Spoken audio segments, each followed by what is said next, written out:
వినగని పేరెంతో శ్రావ్యమో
పూజ్యులైన పెద్దలకు, రసజ్ఞులైన సభ్యులకు, సంగీత సాహిత్య అభిమానులకు, పురంధ్రీమణులకు, పుణ్యాగణులకు, కలియుగ ప్రత్యక్ష దైవం అయినటువంటి శ్రీ వెంకటేశ్వర స్వామి వారి భక్తాగ్రేసరులకు, అఖిలాండ కోటి బ్రహ్మాండ నాయకుడు, ఆది మధ్యాంతరహితుడు, దేవదేవుడు, దీన జనోద్ధారుడు, ఆపద మృక్కులవాడు, ఆపద తీర్చేటువంటి వాడు, కలియుగ ప్రత్యక్ష దైవమైనటువంటి శ్రీ వెంకటేశ్వర స్వామి వారి కృపాకటాక్షాలతో, ఆయురారోగ్య భోగభాగ్యాలతో ఎల్లవారు ఆనందంగా వర్ధిల్లాలని ప్రార్థిస్తూ, ఎంతో వైభవపేతంగా హరికథలకు ఆర్చుడైనటువంటి వారు, హరికథ అంటే ఇలాగే ఉండాలి అని నొక్కి వక్రానిచ్చినటువంటి పెద్దలు, పూజ్యులు, మాన్యులు, కుంభావ సరస్వతి అయినటువంటి శ్రీమద్ అజ్జాడ ఆదిభట్ట నారాయణ దాసు గారి 161వ జయంతి ఉత్సవ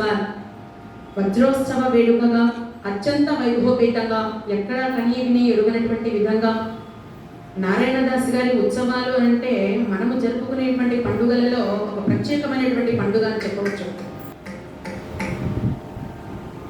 భాగవతంలోని శ్రీకృష్ణ జననం అనబడేటువంటి కథ. సాక్షాత్తు శ్రీకృష్ణ స్వామి వారు ఎక్కడో మరి అర్ధరాత్రి సమయంలో కారాగారంలో కంసుడు ఏర్పాటు చేసినటువంటి దేవకి వసుదేవులను బంధించేశారు, అష్టమ గర్భంగా జన్మించేశారు అని అంటారు. కానీ ఏ కారణమో చేత ద్వాపర యుగంలో పుట్టినటువంటి ప్రతి ప్రాణి, పక్షులు కావచ్చు, జంతువులు కావచ్చు, మనుషులు కావచ్చు, పూర్వజన్మ సుకృతాన్ని బట్టి ద్వాపర యుగంలో ఆవిర్భవిస్తారు. అది మనకందరికీ తెలిసినటువంటి విషయమే. మరి ఆ విధంగా శ్రీకృష్ణ స్వామి వారు ఎలా మరి భూమి మీదకు వచ్చారు అనేటువంటి విశేషములంతా ఈ రోజు జరగబోయేటువంటి హరికథా కాలక్షేపంలో మనం తెలుసుకుందాం. భక్తులారా, అత్యంత వైభవపేతంగా ఏర్పాటు చేసినటువంటి నారాయణదాస్ గారి ఉత్సవాలలో పాలు పంచుకునేటువంటి అవకాశము, అదృష్టంగా కల్పించినటువంటి పెద్దలందరికీ మరొక మారు హృదయపూర్వక ధన్యవాదములు సమర్పించుకుంటూ కథా ప్రారంభం చేస్తున్నాం. భక్తులారా, శ్రీమద్ భాగవతములోని దశమ స్కంధములో శ్రీకృష్ణ జననం అనబడేటువంటి హరికథ భక్తులంతా సావధాన చిత్తులై విని తరించవలసిందిగా కోరుకుంటూ, ఈ కథను నాకు నేర్పించినటువంటి మా గురువర్యులు తూర్పు గోదావరి జిల్లా కపిలేశ్వరపురం శ్రీ సర్వాలయ హరికథా పాఠశాల గురుకులంలో అప్పటి ప్రిన్సిపల్ అయినటువంటి స్వర్గీయ శ్రీ తణుకు విశ్వనాథం భాగవతులు మొట్టమొదటి హరికథా గానమే శ్రీకృష్ణ జననం అనబడేటువంటి హరికథ. భక్తులంతా మరి సావధాన చిత్తులై తరించవలసిందిగా కోరుకుంటూ కథ ప్రారంభం చేస్తున్నాను. ఆనందమానందం ఫలింప భాగవత, ఆనందమానందం ఫలింప భాగవత, ఆనీరజాసన గతిరామదే జనుడ, ఆనందమానందం ఫలింప భాగవత, ఆనీరజాసన గతిరామదే జనుడ,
సృష్టికర్త బ్రహ్మ, బ్రహ్మ కొడుకు అత్రి, అత్రి కొడుకు చంద్రుడు, చంద్రుని కొడుకు బుధుడు, బుధుని కొడుకు పురూరవుడు, పురూరవుని కొడుకు ఆయువు, ఆయువు కొడుకు నహుషుడు, నహుషుని కొడుకు యయాతి, యయాతి కొడుకు పూరుడు, పూరుని కొడుకు జనమేజయుడు, జనమేజయుని కొడుకు ప్రాచీనవానుడు, ప్రాచీనవానుని కొడుకు ప్రవీరుడు, ప్రవీరుని కొడుకు నమస్యు, నమస్యు కొడుకు వీతభయ, వీతభయ కొడుకు శుండు, శుండు కొడుకు బహువిధ, బహువిధ కొడుకు సంయాతి, సంయాతి కొడుకు రహోవాది, రహోవాది కొడుకు రౌద్రాష్ట్రుడు, రౌద్రాష్ట్రుని కొడుకు రుతేయ, రుతేయ కొడుకు సంతురోధ, సంతురోధ కొడుకు దుష్యంతుడు, దుష్యంతుని కొడుకు భరతుడు, భరతుని కొడుకు సుహోత, సుహోత కొడుకు సుహోత్ర, సుహోత్ర కొడుకు గల్ల, గల్ల కొడుకు గద్ద, గద్ద కొడుకు సుగేతు, సుగేతు కొడుకు బృహక్షత్రుడు, బృహక్షత్రుని కొడుకు హస్తి, హస్తి కొడుకు అజమేయుడు, అజమేయుని కొడుకు వృక్ష, వృక్ష కొడుకు తుంబర, తుంబర కొడుకు జపన, జపన కొడుకు సురధ, సురధ కొడుకు విడూరద, విడూరద కొడుకు సార్వభౌమ,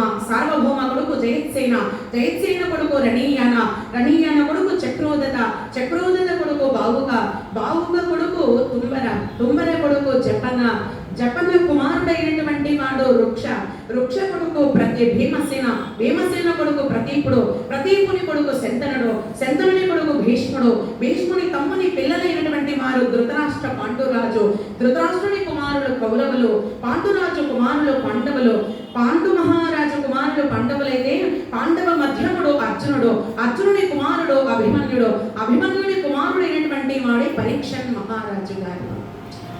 అటువంటి ఆ పరీక్షన్ మహారాజు హస్తినాపుర సామ్రాజ్యాన్ని ఎంతో వైభవపేతంగా రాజ్య పరిపాలన చేస్తున్నారు. లేదు దయా వివర్జితులు, ఎక్కడ దయను వీడి నడిచేటువంటి వారు కనిపించడం లేదు, దొంగతనం అనేటువంటి ఎక్కడ జరగడం లేదు, ఎప్పుడూ నిజాలు మాట్లాడేటువంటి వారు, సకల విద్యా పారంగతులైనటువంటి వారు, ఎంతో గొప్పగా వేద పురాణ ఇతిహాసములతో, చక్కనైనటువంటి యజ్ఞ యాగములతో, అద్భుతమైనటువంటి పాడి పంటలతో, సకాలమైనటువంటి వర్షాలతో, నిత్య కళ్యాణం పచ్చ తోరణమలాగా ఆ హస్తినాపుర సామ్రాజ్యం వెలుగొందుతూ ఉన్నది. తండ్రి తాతలకు తీసిపోకుండా ఎంతో గొప్పగా రాజ్య పరిపాలన చేస్తూ ఉన్నారు పరీక్షన్ మహారాజు గారు. అయితే రోజులన్నీ గడిచిపోతున్నాయి. అలాంటి ఆ రోజులలో ఈ పరీక్షితు మహారాజు కనుక రాజుకి వేట ధర్మం, కనుక వేటాడడానికి బయలుదేరి వెళుతూ ఉన్నారు. ఇలా ఎప్పుడైతే వేటాడడానికి వెళుతూ ఉన్నారో అరణ్యములో ఈయనకు దాహము కలుగుతూ ఉన్నది. దాహముగా ఉన్నటువంటి వారికి కొద్దిగా దాహము కలిగితేనే కోపం అనేటువంటి వస్తుంది. దాహంగా ఉన్నవారు, నిద్ర లేనటువంటి వారు, ఆకలిగా ఉన్నటువంటి వారికి చాలా ఎక్కువ కోపంగా ఉంటుంది. అలాగే ఈయనకు కొద్దిగా దాహం కలుగుతోంది. అంతా కలిగి చూస్తున్నారు, ఎక్కడ నీళ్లు కనిపించడం లేదు. ఇక కోపం అనేటువంటిది బయలుదేరినది.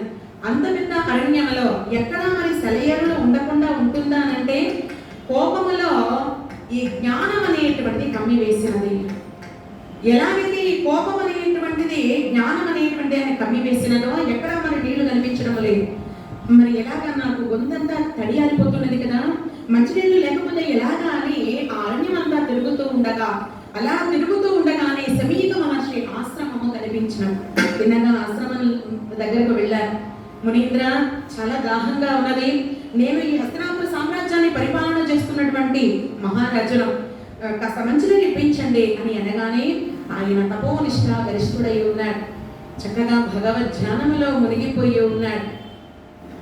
ఓం నమో నారాయణాయ. మునీంద్ర, మిమ్మల్ని దాహంగా ఉంది, కాస్త మంచినీళ్ళు ఇవ్వండి.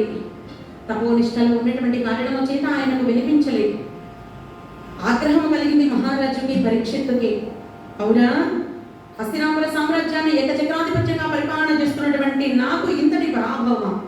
ఒక మహర్షి నన్ను చూసి పరాభవించడమా అనేటువంటి మాటలు మాట్లాడుతున్నాడు. పైగా ఆయన తపోదీక్షలో ఉన్నారు. ఈయనేమంటున్నాడు పరీక్షిత్తో, నన్ను చూసి పరాభవిస్తున్నాడు కదా అని అజ్ఞానంతో మాట్లాడుతున్నాడు. దీనికి తగినటువంటి శాస్తి జరిపించి తీరవలసిందే అని అమ్ముల పొదిలో ఉన్నటువంటి ఒక బాణాన్ని తీసుకున్నాడు. అక్కడే చచ్చిపడి ఉన్నది ఒక సర్పం. ఆ సర్పాన్ని ఆ బాణముతో తీసి ఆయన మెడలో వేసి వెళ్ళిపోయాడు. పోనీ వెళ్ళిపోయినంత మాత్రము చేత ఈయనకు దాహార్తి తీరనదా అంటే తీరలేదు. తిన్నగా రాజ్యానికి వెళ్ళిపోయారు. వెళ్ళిపోయిన తరువాత కొంతసేపటికి ఈ సమీక మహర్షి కుమారుడైనటువంటి శృంగి, ఆయన శిష్యుడైనటువంటి గౌరకుడు ఇద్దరు విద్యాభ్యాసం అంతా పూర్తి చేసుకొని ఆశ్రమానికి వచ్చారు. అందులో తన శిష్యుడు గౌరకుడు చూశాడు, ఇదేమిటి మా గురువు గారి మెడలో మరణించి ఉన్నటువంటి సర్పం పడి ఉన్నదే, ఆయన అవమానించడానికి ఎవరైనా ఈ విధంగా చేశారా? గురుపుత్ర, ఒకసారి అలా చూడండి, మీ తండ్రి గారి మెడలో చచ్చిపడి ఉన్నటువంటి సర్పం ఉన్నదయ్యా అని అనగానే ఆయన కూడా వేదాలను అభ్యసించినటువంటి వాడు కదా శృంగి, దగ్గరకు వచ్చి తదేక దృష్టితో పరీక్షగా చూశాడు. పోనీ సర్పం ఏమైనా మా తండ్రి గారి మెడలోనే వచ్చి మరణించినదా, తనేమైనా కోరికగా మరణించిందని భావించారు. అయితే అది ఎప్పుడో మరణించి బాగా ఎండి అట్ట కట్టినట్లుగా ఉన్నది. అలాంటి ఆ సర్పాన్ని ఆయన మెడలో చూడగా చాలా బాధ కలిగింది. మా నాన్నగారిని అవమానించడానికి ఈ విధంగా చేశారు. ఎవరైనా సరే, అతను మానవుడు కావచ్చు, మాధవుడు కావచ్చు, నేటి నుంచి 7 రోజులలో తక్షక విషాంతికి గురి అయి మరణింతుగాక అని శాపం ఇచ్చేశారు. శాపము ఇచ్చిన తరువాత కొంతసేపటికి ఈయన మేల్కొన్నారు. ఏమిటయ్యా, ఎవరినో శపిస్తున్నట్లుగా ఉన్నావు? అవును నాన్నగారు, చూడండి, మీ మెడలో ఎవరో చచ్చిపడి ఉన్నటువంటి సర్పాన్ని వేశారు. అందుకే మిమ్మల్ని ఈ విధంగా అవమానించారు కనుక వారికి తగినటువంటి శాస్తి జరిపించి తీరవలసిందే కదా. అందుకని ఈనాటి నుంచి 7 రోజులలో తక్షకుడు అనేటువంటి ఆ విషానికి గురి అయి మరణింతుగాక అని శాపం ఇచ్చేసి, ఎవరినయ్యా శపించావు ఇంతకీ? ఏమో నాకు తెలియదు నాన్నగారు. అయ్యో, ఎంత పొరపాటు చేశావు నాయన. మానవులు పొరపాటు చేయడము సహజం. అలాంటిది ఆ పొరపాటులను మనం సవరణ చేయాలి. బ్రాహ్మణులం కదా మనము, మనకు అసలు కోపం అనేటువంటి రాకూడదు. మరి ఎందుకు నీకు ఇంత కోపం వచ్చిందో, అసలు ఎవరిని శపించావో తెలుసుకోవాలి కదా అని చెప్పి ఒకసారి అలా దివ్య దృష్టితో చూశాను. అర్జునుని మనుగడైనటువంటి పరీక్ష మహారాజుని శపించేశాను. ఎంత పొరపాటు చేస్తావు నాయన. రాజ్యములో రాజు అనేటువంటి వాడు లేకపోతే రాజ్యం అంతా అరాజకమైపోతుంది. ఆ విషయము నీకు తెలిసిన ఆవేశముతో నాకేదో న్యాయము చేయాలని చెప్పి మహారాజు గారికి నీవు అన్యాయం చేశావు. ప్రతి ఒక్క సమస్యకి పరిష్కారం అనేటువంటిది ఉంటుంది. సరే, ఈ విషయం అంతా మహారాజు గారికి తెలియచేయాలి కదా. నాయనా గౌరక, నీవు వెళ్ళి తెలియచేసిరా.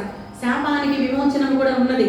7వ రోజు తక్షకుడు వచ్చి ఆ పరీక్షితుని కాటు వేసిన తర్వాత ఎవరైతే తనలో ఉన్నటువంటి విషాన్ని బయటకు తీస్తారో అప్పుడు పరీక్ష పరీక్షిత్తు బ్రతికిపోతాడని, ఈ శాపానికి విమోచనము మా గురువు గారు సమీక మహర్షుల వారు తెలియజేశారని మరీ చెప్పి రావయ్యా అని చెప్పి ఈ గౌరవుని పంపించారు. సరే, ఈ గౌరవుడు వెళ్ళి పరీక్షణ్ మహారాజు గారికి తెలియజేశారు. నిశ్చేష్టుడైపోయారు ఆ పరీక్షణ్ మహారాజు గారు. నేను 7 రోజులలో మరణిస్తానా? ఎటువంటి వారికైనా మరణం అనేటువంటిది వస్తుంది, అది సహజమే. జననము ధర్మం, మరణము కర్మం అని అంటారు. కానీ నా కోపము నా మరణానికి దారి తీసినది కదా అని ఎంతగానో బాధపడ్డాడు. గౌరక, విషయాన్ని తెలియజేశావు కదా, ఇక నువ్వు వెళ్ళి నాయన అని గౌరవుని పంపించేశారు. ఇక 7 రోజులలో మోక్షాన్ని పొందాలి అనేటువంటి ఒక ఉద్దేశం చేత, ఎందుకంటే మనకు ఎన్నో చరిత్రలు ఉన్నాయి, కానీ అగ్రస్థానంలో నిలబడినటువంటి చరిత్రలు 3 చరిత్రలు. ఒకటి రామాయణము, రెండవది భారతము, మూడవది భాగవతం. మరి ఈ 3 మాత్రమే ఎందుకు అగ్రస్థానాన్ని పొందాయి అనంటే, ఒక మానవుడు ఎలా ఉండాలో తెలియజేస్తుంది రామాయణం, అదే మానవుడు ఎలా ఉండకూడదో చెబుతుంది భారతం, ఎలా ఉంటే మోక్షాన్ని పొందుతామో చెబుతుంది భాగవతం. అందుకే భాగవతం అనేటువంటి మాట ఒక్కసారి విన్నా మరో జన్మకైనా సరే మనము బాగవుతాము అని అంటారు, అది పెద్దల మాట. అలాగా ఎప్పుడైతే 7 రోజులలో ఆ మోక్షాన్ని పొందాలి అనేటువంటి ఒక సదుద్దేశము చేత ఒంటి స్తంభం మేడను నిర్మించుకున్నారు ఆ పరీక్షణ్ మహారాజు గారు. ఒక క్రిమి కీటకాల్ని కూడా లోపలికి రానివ్వకుండా చుట్టూ మంటలంతా ఏర్పాటు చేశారు. వ్యాస మహర్షి కుమారుడైనటువంటి వారు సుఖయోగీంద్రుల వారు. సుఖయోగీంద్రుల వారు రెప్పపాటు క్షణము కూడా ఒక చోట నిలబడి ఉండేవారు కాదు. భక్తిని ప్రబోధము చేసి వెంటనే అక్కడి నుంచి వెళ్ళిపోయేటువంటి వారు.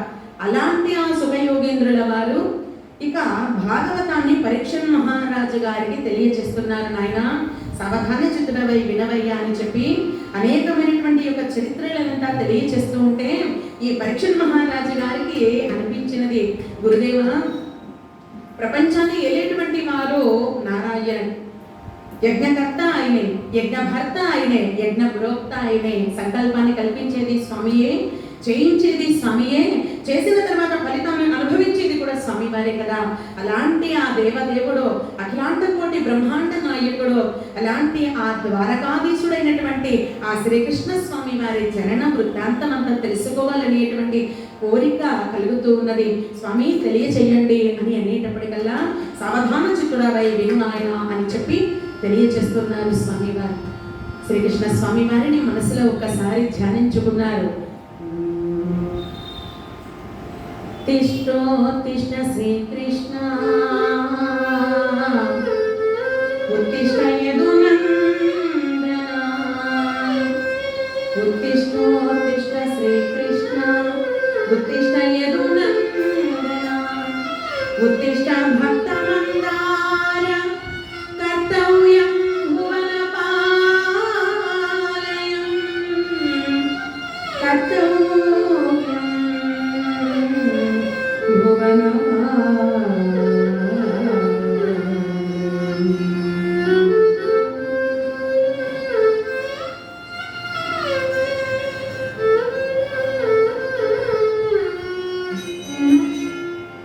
కమల సతీముఖ కమల కమల గిత కమల సతీముఖ కమల కమల గిత కమల ప్రియా కమలేక్షణ కమల సతీముఖ కమల కమల గిత కమల ప్రియా కమలేక్షణ కమల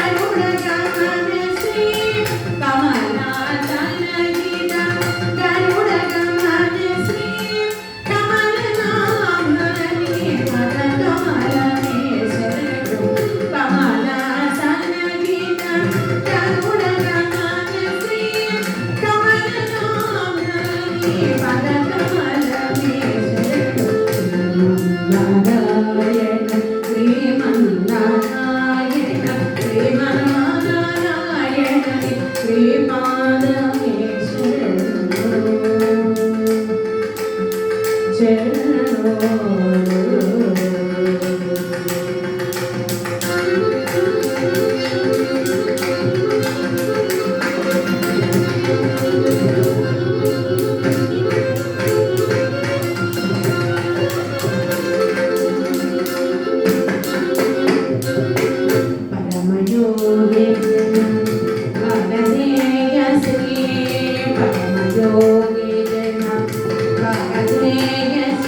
పెద్దలు బుజ్జులు ఉన్నారు.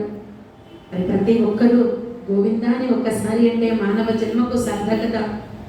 చేతులారంగా శివుని పూజింపడేని, నోరు నవ్వంగా హరికీర్తి నుడబడేని, దయయు సత్యంబు లోనుగా దలుపడేని, కలుగనేటికి తల్లుల కడుపు చేటు అని అంటారు పెద్దవాళ్ళు.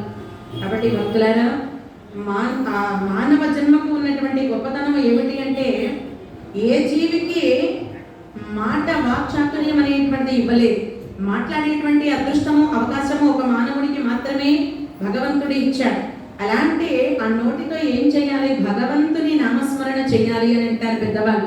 కాబట్టి ఇక రోజులు గడిచిపోతున్నాయి. శుక్రాచార్యుల వారిని ఆశ్రయించారు. గురుదేవా, భూలోకంలో రామచంద్రుడట, అతను మా ప్రభువైనటువంటి ఆ రావణాసురుని అంతము చేశారు. ఇక మేమంతా ఒక లెక్క కనుక మీరే ఎలాగైనా మమ్మల్ని రక్షించాలి అని చెప్పి ఆయన ఆశ్రయాన్ని పొంది రాక్షస ప్రవృత్తినంతా అభ్యసించారు. రోజులు గడిచిపోతున్నాయి. చిన్నపిల్లలంతా పెరిగి పెద్దవాళ్ళు అయిపోతున్నారు. అప్పటికే రామచంద్రమూర్తి తన యొక్క అవతారాన్ని చాలించేశారు. ఎప్పుడైతే అవతారాన్ని చాలించేశారో త్రేతాయుగం ముగిసిపోయి ద్వాపర యుగం అనేటువంటి ప్రారంభమైనది. బలిసద్మంలో ఉన్నటువంటి రాక్షస సంతతి పెరిగి పెద్దవారై భూలోకానికి చేరుకున్నారు. ఓహో, యుగమంతా మారిపోయినది. రాముడు అనేటువంటి వాడు వెళ్ళిపోయారు.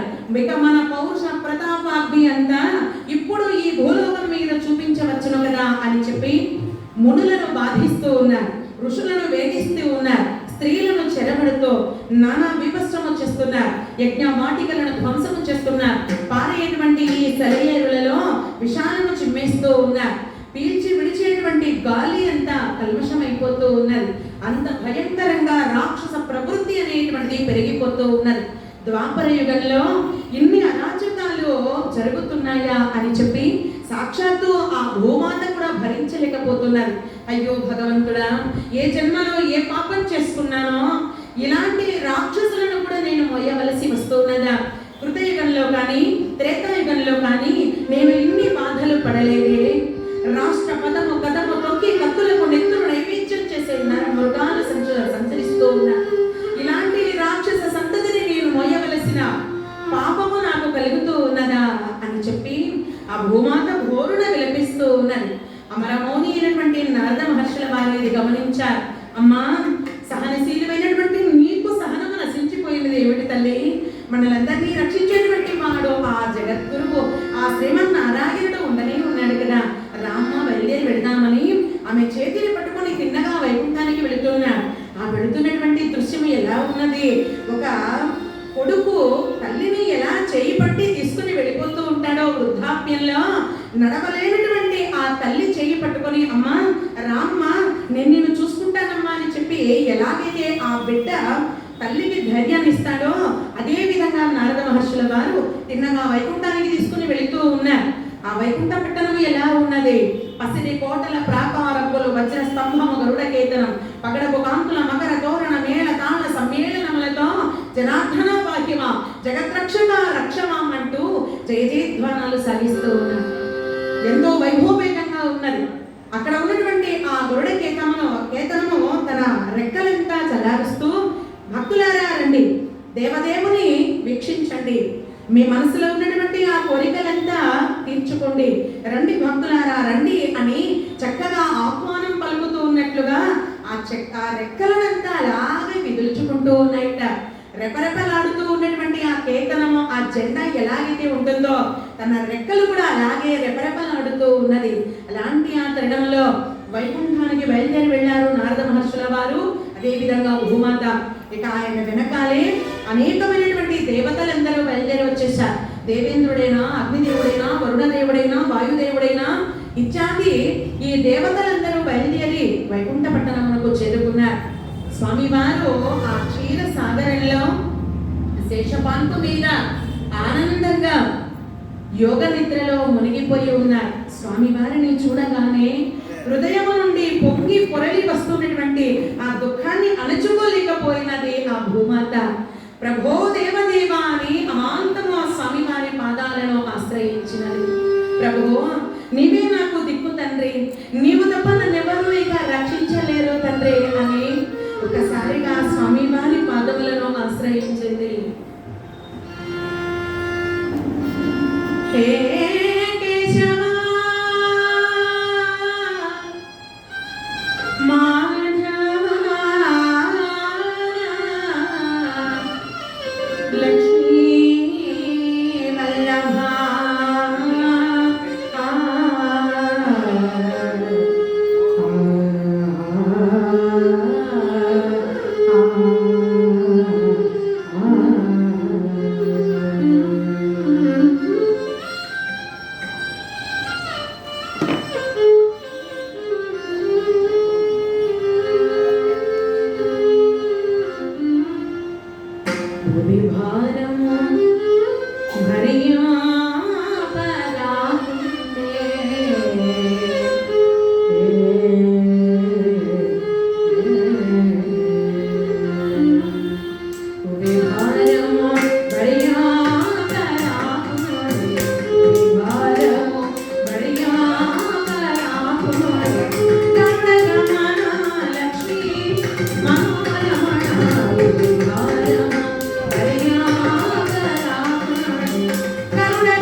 ఉన్నది ఆ భూమాత. వెంటనే యోగ నిద్ర నుంచి మేల్కొన్నారు స్వామివారు. దేవి, నిన్ను కాపాడుకునేటువంటి భారము బాధ్యత నాది సుమా. నీవు ఈ విధంగా దిగులు చెందవలసినటువంటి అవసరం లేదు. ఈ ద్వాపర యుగమున రాక్షసులైనటువంటి వారు కోకొల్లులుగా పెరిగిపోయి ఉన్నారు. ఇలాంటి రాక్షస సంతతిని నాతో పాటు అనేకమైనటువంటి వీరాధి వీరులందరూ దైవాంశ సమూహులైనటువంటి వారు కూడా ఈ భూమి మీద జన్మించి ఈ రాక్షస సంహారం అంతా జరిపించాలి అని చెప్పి వీరందరూ మాట్లాడుకుంటూ ఉన్నారు. ఇలా ఎప్పుడైతే వీరందరూ నారాయణుడు ఈ భూమి మీద జన్మిస్తానని తెలియజేశారు, అదే విధంగా మహాలక్ష్మి అయినటువంటి ఆ జగన్మాత కూడా ఈ భూమి మీద రుక్మిణీదేవిగా ఆవిర్భవిస్తానని ముందుగానే స్వామివారు తెలియజేశారు సకల దేవతలకు. మరికొమారు దేవతల వైపు చూశారు. అలా చూడగానే వీరందరికీ అర్థమైపోయింది. అందరూ చేతులు జోడించి నమస్కరించారు. నారాయణ, సర్వకాల సర్వావస్థల యందు మీ ఆజ్ఞను శిరసా వహించడానికి మేమందరూ సంసిద్ధులుగా ఉన్నాము అని అనగానే, మీరందరూ ఈ భూలోకంలో జన్మించాలయ్యా అన్నారు. తప్పకుండా జన్మిస్తాము నారాయణ అని చెప్పి దేవతలందరూ ముక్త కంఠంతో పలికారు. గోలోకమంతా గోకులంగా భూమి మీద జన్మించాలి అని స్వామివారి ఆజ్ఞ అయినది. వైకుంఠంలో ఉన్నటువంటి స్వామివారి సేవకులందరూ గోపాలకులుగా భూమి మీద జన్మించాలి అని చెప్పేసి ఇలా ఎప్పుడైతే వారి వారి అవతార విశేషములంతా తెలియజేస్తూ ఉన్నారో, అందులో పాపము ఈ ఆదిశేషుడు ఏదో పాపం ఆలోచన చేస్తున్నాడు. ఏమిటయ్యా శేషు, ఏదో ఆలోచన చేస్తున్నావు, నీవు కూడా ఈ భూలోకంలో ఆవిర్భవించవలసి వస్తుందయ్యా అన్నాడు. స్వామి, పూర్వ జన్మమున అంటే త్రేతాయుగంలో నేను లక్ష్మణ కుమారుడిగా ఆవిర్భవించాను. అంటే మీకంటే చిన్నవాడిగా పుట్టాను కదా, కాబట్టి స్వామి కాస్త ఒక వరము కనుక మీరు నాకు ఇచ్చారు అని అంటే దాన్ని నేను సంతకం చేసుకుంటానండి అన్నారు. వరం ఇవ్వడం ఏమిటయ్యా, నువ్వు కూడా నాతో పాటు భూమి మీద జన్మించవలసిందే కదా. అదే స్వామి, ఆ విషయానికే వస్తున్నాను. మరి పోయిన జన్మమున నేను మీకు తమ్ముడనై జన్మించాను కదా, ఈ జన్మమున నేను మీకు అన్ననై జన్మించవలనని కోరికగా కలుగుతున్నది స్వామి. కాస్త నా కోరికను నెరవేర్చగలరా అన్నారు. అభీష్టము సిద్ధించుగాక అని చెప్పేసి అన్నారు. ఆ మాట పూర్తవక మునిపే స్వామి, మీ మీద ఒక్క రోజు నాకు అజమాయిషి చేయాలని ఉందండి అన్నారు. దానికి కూడా గ్రీన్ సిగ్నల్ ఇచ్చేశారండి ఆయన.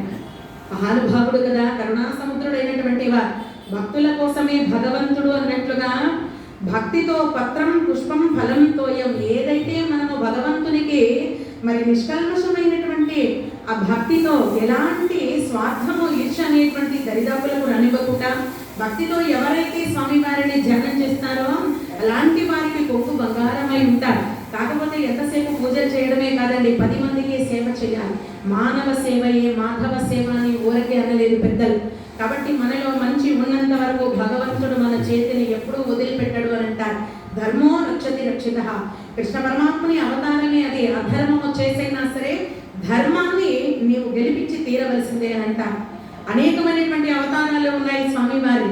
అందులో మనం చెప్పుకోదగినటువంటి అవతారాలు 10 అవతారాలు, దశావతారాలు అంటారు. అందులోనే ఇంకా ఎంతో గొప్పగా ఉన్నటువంటి 2 అవతారాలు. ఒకటి రామావతారం, రెండవది కృష్ణావతారం. మరి ఈ 2 అవతారాలకి ఎందుకంత ప్రాధాన్యత ఉన్నది అని అంటే, రాముడు అనేటువంటి వాడు ప్రతి ధర్మాన్ని ఆచరించి చూపించినటువంటి వాడు. కృష్ణుడు అదే ధర్మాలను చెప్పి చూపించేటువంటి వాడు. ఇలాగే ధర్మం చేయాలి, ఇలాగే నడుచుకోవాలి అని అర్జునుల వారికి 18 అధ్యాయాల భగవద్గీత సారాంశమునంతా తెలియజేసినటువంటి వాడు ఈ కృష్ణస్వామి వారు. అలాగా భగవంతుని మనం మనసా వాచా కర్మన ఎప్పుడైతే ధ్యానిస్తామో, ఎప్పుడైతే మనలో ఉన్నటువంటి ధర్మాలను అవలంబిస్తామో, 10 మందికి సేవ చేసేటువంటి గుణము ఎక్కడైతే ఉంటుందో అతను మానవుడు కాదు మాధవుడు అని చెప్పేసి ఉంటారు. అలా ఎప్పుడైతే కోరినటువంటి ఆ వరమునంతా అనుగ్రహించేశారు. త్రేతాయుగంలో అవకాశం ఎప్పుడు వచ్చిందండి అని చెప్పేసి అంటే సుభద్రా పరిణయము సందర్భంలో వస్తుందండి ఇదంతా కూడా. ఇప్పుడు ప్రస్తుతం మనం చెప్పుకోవాల్సినటువంటి అవసరం లేదు, ఒక చిన్న అవకాశం వచ్చింది కాబట్టి మనం చెప్పుకున్నాం. ఒకసారి అజమాయిషీ చేసేటువంటి ఆ సందర్భం అంతా నాకు మీరు కల్పించాలి అనేసి అన్నారు. ఎక్కడ ఆ సందర్భం వస్తుందంటే సుభద్రా పరిణయంలో ఈ విషయములంతా కూడా వస్తుంది. కాబట్టి ఎప్పుడైతే ఈ వరమునంతా అనుగ్రహించారు, ఈ వరాన్ని అనుగ్రహించిన తరువాత ఇక మీరందరూ భూమి మీద ఆవిర్భవించండి. సమయము వచ్చినప్పుడు ఎక్కడైతే అధర్మానికి చేటని ఈ ధర్మానికి చేటనేటువంటి కలుగుతుందో అటువంటి ఆ అధర్మాన్ని తుంచివేయడానికి నేను ఆవిర్భవిస్తూనే ఉంటాను. పరిత్రాణాయ సాధూనాం వినాశాయ చ దుష్కృతం ధర్మ సంస్థాపనార్థాయ సంభవామి దేవతల సమక్షంలో అవతార విశేషములంతా తెలియజేశారు. ఈ విషయాన్ని ఎలా తెలుసుకున్నారండి ఈ రాక్షసులు ఎలా తెలుసుకున్నారండి? బ్రహ్మ మానస పుత్రుడైనటువంటి వారు నారద మహర్షుల వారు ఉండనే ఉన్నారు కదా. ఆయన ఈ విషయాలన్నీ వినేసరికి మనకు ఆకలి చేస్తుంది. ఎక్కడైనా భోజనం చేస్తే బాగుండు కదా, ఈ విషయం ఎక్కడైనా చెప్పేస్తే నా ఆకలి అంతా తీరిపోతుంది కదా అని చెప్పేసి అనుకున్నాడు. తిన్నగా వెళ్ళిపోయాడు పాతాళ లోకానికి. ఎందుకంటే ఆయన ఎన్ని లోకాలైనా తిరగవచ్చు కదా, ఎలాంటి ఆధార్ కార్డు కానీ ఎలాంటి ఐడెంటిటీ కార్డు కానీ ఏది అవసరం లేదు ఆయనకు. కాబట్టి అన్ని లోకాలు తిరుగుతూనే ఉంటారు. మరి ఇక్కడికి ఎందుకు వచ్చావు, అక్కడికి ఎందుకు వెళ్ళావు అనేటువంటి మాట ఎవరి నోట రాదు. విద్వాన్ సర్వత్రా పూజ్యతే అనేటువంటి మాట యథార్థం అని ఎలా చెప్పగలమంటే నారద మహర్షుల వారే దానికి ప్రత్యక్ష సాక్షి. అలాగా ఎప్పుడైతే నారద మహర్షుల వారు తిన్నగా ఈ పరిసత్వంలో ఉన్నటువంటి విశేషం, ఇక్కడ జరిగిన విశేషములంతా చెప్పేశారు. చెప్పిన తర్వాత వీరందరూ చూశారు, మృదు మధుర గాన విశారద నారద నమో నమః, మాకు కావలసిన విషయాలన్నీ నీవు చెప్పేశావయ్యా, చాలా సంతోషంగా ఉన్నది, ఇక మీరు వెళ్ళిపోవచ్చు, తగిన ఇన్ఫర్మేషన్ అంతా ఇచ్చేసావు కదా, ఇంకా ఏముంది నువ్వు వెళ్ళిపోవయ్యా అని చెప్పేసి పాపం దగ్గరుండి పంపించేశారు. పంపించిన తర్వాత ఈ రాక్షసులందరూ సమావేశం ఏర్పాటు చేసుకున్నారు. రాముడు అనేటువంటి వాడు లేదు, అవతారాన్ని చాలించేశాడని చెప్పేసి మనం అనుకున్నాం. కానీ అదే నారాయణుడు మళ్ళీ భూమి మీద ఆవిర్భవిస్తున్నాడు అని అంటే ఈసారి మనము ఆయన వంశములోనే జన్మించి ఆయననే అంతము చేయాలి అని నిర్ణయించుకున్నారు. అలా ఎప్పుడైతే వీరందరూ రాక్షసులంతా నిర్ణయించుకున్న తర్వాత కంస, కాలకేయ, నరకాసుర, జరాసంధ ఇలాంటి వీరి యొక్క అంశాలతో భూమి మీద ఆవిర్భవించారు. రోజులు గడిచిపోతూ ఉన్నాయి. ద్వాపర యుగం అనేటువంటిది 4వ పాదములోకి వచ్చేసింది.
ఇలాంటి కంసరాజు ప్రతినిత్యము ఎప్పుడైతే అమ్మవారిని ఉపాసన చేసేవాడో ఆయనకు ఒక ముద్దుల సోదరి ఉన్నది, ఆవిడే దేవకీ దేవి.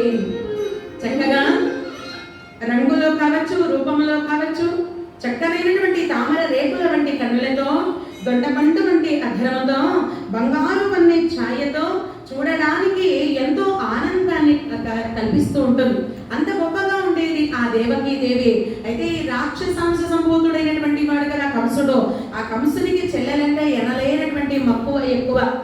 ఆ చెల్లెలంటే ఎక్కడ లేనటువంటి ప్రాణము.